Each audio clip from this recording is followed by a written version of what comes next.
Do. Hey, we're live. Hey, good morning. This is the 5 a.m. Mester Scrum Show. I am Greg Mester, Scrum Master and Agile Coach, and I hope you're doing well today and everything's good. It's a little bit later than normal, about 7:45 a.m., and this is our 419th episode of the 5 a.m. Mester Scrum Show, where we talk about Scrum and Agile in a practical and tactical way so you can deliver value to your customer, get home to family and friends, not work 60, 80 hours a week, and have a little fun along the way, right?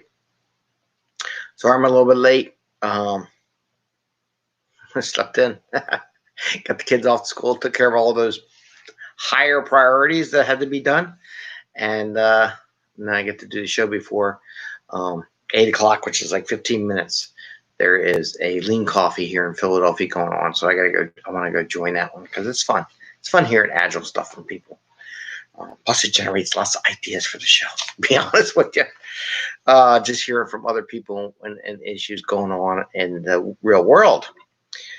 Because you'd be amazed how many people don't text or write about them or comment about issues, but they'll say it during a virtual session or a lean coffee or something. So what are the topics today? 1, micromanagers, and then 2, should Agile coaches be your boss as a Scrum Master? So we're going to talk about those two. Those things came up a little while ago, and I want to talk about them. Dealing with micromanagers. So there is I guess that was my warning. No, that's the Agile coffee warning. It's going to be in 15 minutes. Dealing with micromanagers. There's a soft way of doing it. Going to the managers and say, hey, can you just observe what's going on in the meetings for right now? Don't really interact and hold your comments to the end and have those conversations. Sometimes they don't like that. They can't do it, but you can have those soft conversations with them. Another way is a lot of times these managers have other things, and this is where you get coaching. This is where you get deeper into the psyche of what's going on.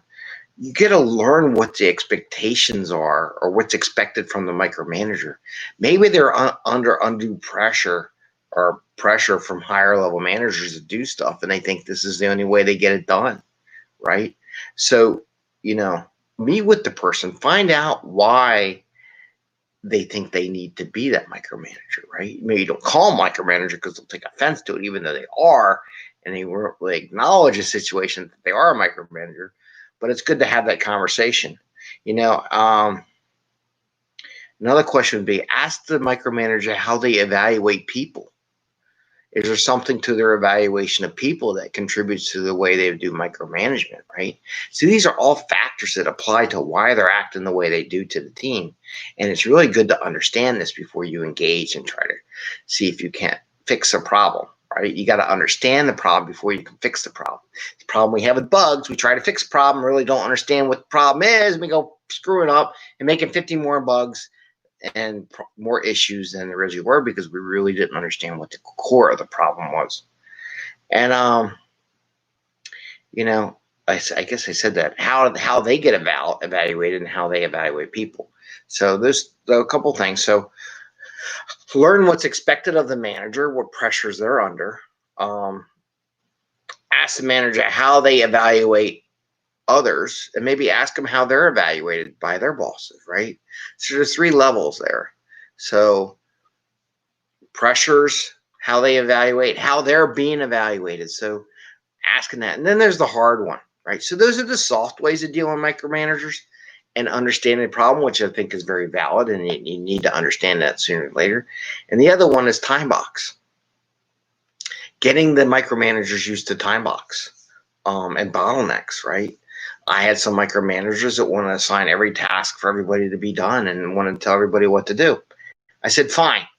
You got until midnight tonight because tomorrow's a sprint start and everybody has to have their task done. So if you really want to do this, then I need tasks for everybody on this team by tomorrow morning, 8 o'clock when we do our sprint planning kickoff. And they go, okay. And then they try to do it, and then they realize how much work it really does take. And then it's my way of saying, okay, you want the pain because you want to be a micromanager? I'm going to give you the pain, right?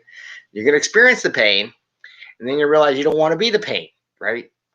So those are that's one of the hard ways I do it. The other one is let them know that they're the bottlenecks, that people are there. Measure those bottlenecks. Hey, there's questions out there you haven't got by the person. They need your help. You are the bottleneck in this process. You're slowing the team down. They're sitting waiting for you to tell them what to do, right? So you're not making any money. They're not getting anything done. You are the bottleneck. So those are the kind of things you do. And then one other thing is help them fail, but fail safe. If they have to, let them manage the thing. Do not cut corners on moving stories out and see if they fail, right? Let them fail. Maybe they didn't feel hell. So how did that micromanagement process work? The team completed only 50% of the work because it's been waiting for you to tell them what to do. And you didn't tell them until like 4 days into it. The work didn't get done. You know what? Do you want to keep doing it this way? Because sooner or later, all this information is going to go up to the managers, right? It's going to happen. So that's the hard way of coaching with micromanagers. Have them experience the pain. They have to experience pain. They don't experience pain, they're never going to get over it, right?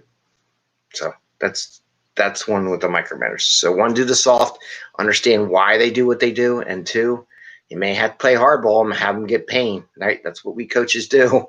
If you got a football team or a sports team, any player ever played sports knows their coach makes them experience pain so that when it really happens, it's not so bad, right?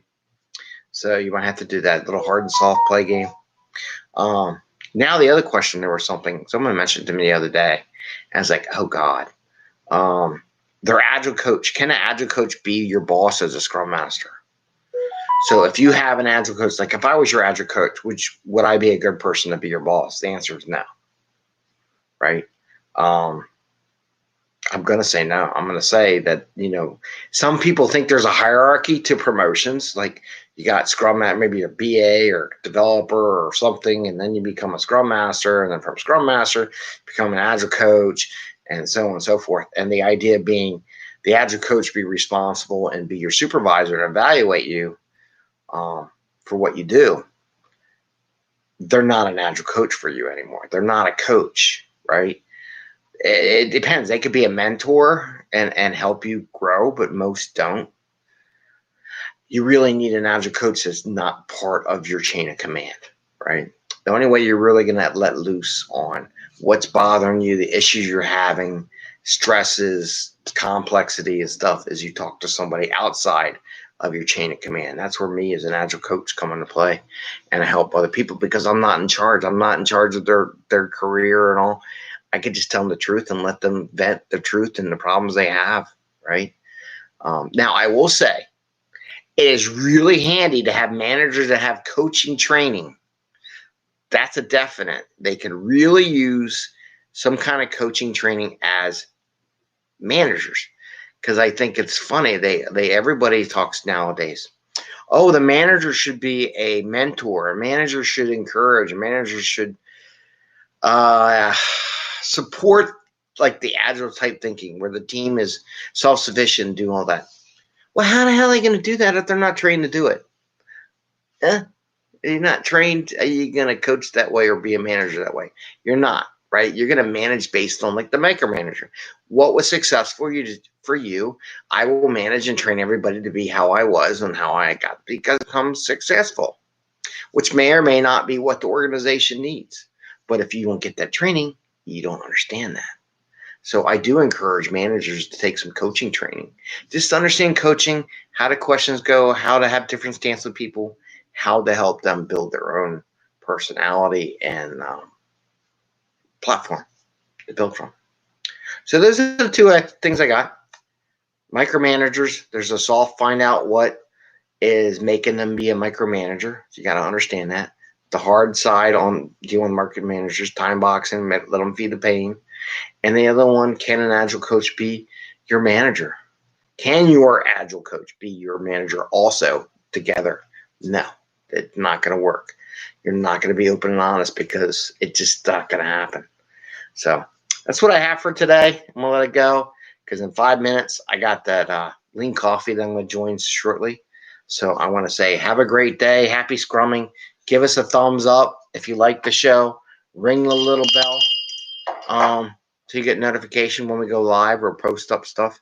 Should be doing some stuff this weekend. We'll see what goes on. And you have an awesome day. Happy Scrumming. Bye, everyone. Enjoy your day. See ya.